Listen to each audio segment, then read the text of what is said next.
Hi everyone, welcome back to the Atelier. If you're new here, my name is Eileen, and today we are going to be talking to you about the Red Jade, which I have got recently. It is carved in the shape of a rose, so I thought it would be a fabulous time for me to talk to you about the rose red jade pendant. I've been looking out for a red jade pendant for such a long time. If you have seen my red jade video, and if you have missed that, I will be linking it towards the end. That video garnered a lot of attention, and I really enjoyed reading all your comments and asking me about it. And I'm really always very appreciative of your support for my small channel.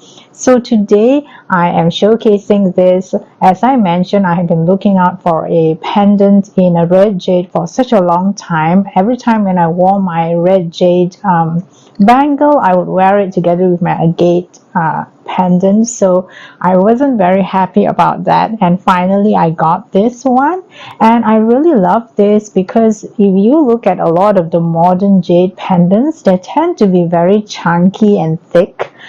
This is a testament, as I mentioned, to the master craftsman.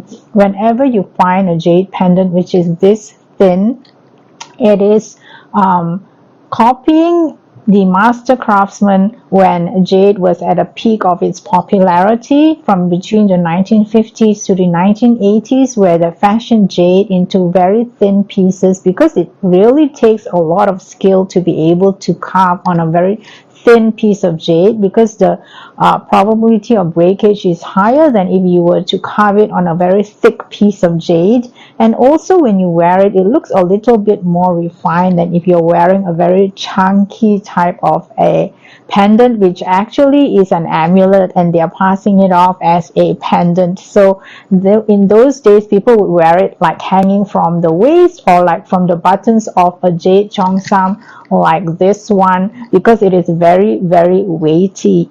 So this one is just perfect for me.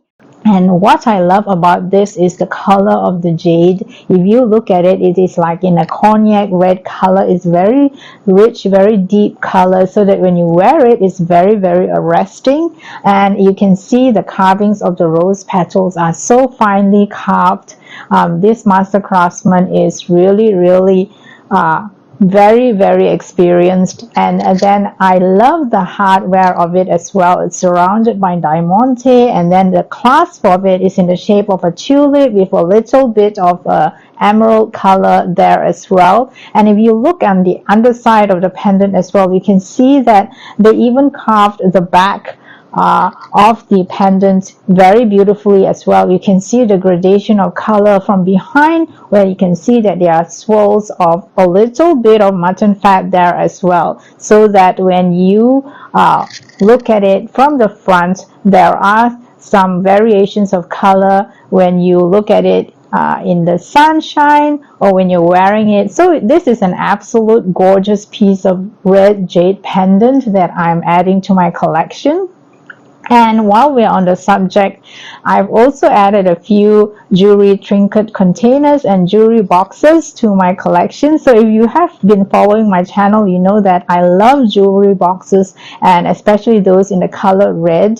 So I recently added this cinnabar trinket container to my collection. I've always wanted to have one which is made up of cinnabar, and it's always been, the price point has been a little bit too much for me, or I don't really like the design of it. So this one is really something that I love. It features a pair of birds, and I assume that it is phoenix because of the long tail of it.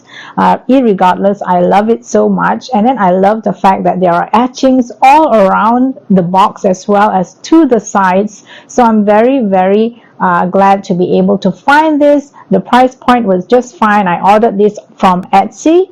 And then the other one that I added to my collection is this one. I got it from a local antique store. It is from Japan, and it's made up of etchings of wood.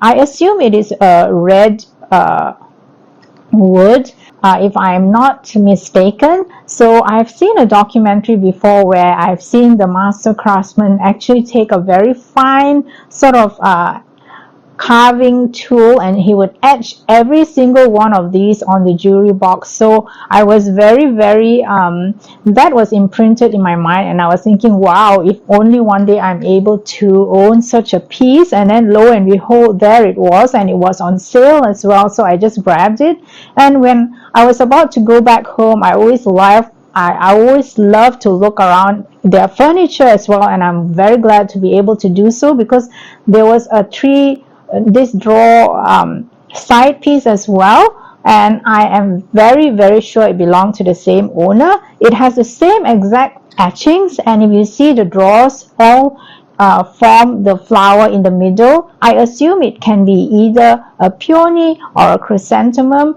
Both flowers look sort of alike, so I'm not so sure which one they're depicting. It doesn't really matter as long as it's a beautiful flower.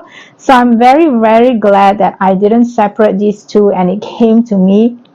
I feel really blessed sometimes when I'm out and about and I'm looking for particular things to add to my collection.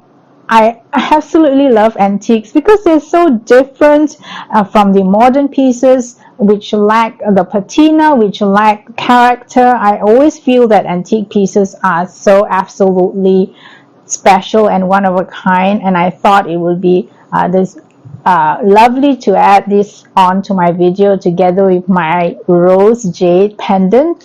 I hope that you have enjoyed my content. If you have, please don't forget to like, share, and subscribe. It would definitely help my small channel just to survive. I hope to be able to continue with your support. Thank you so much for staying with me till the end of the video, and remember to check out the videos on the jewelry box collection, as well as my Red Jade video as well. I'll be linking it towards the end in the playlist.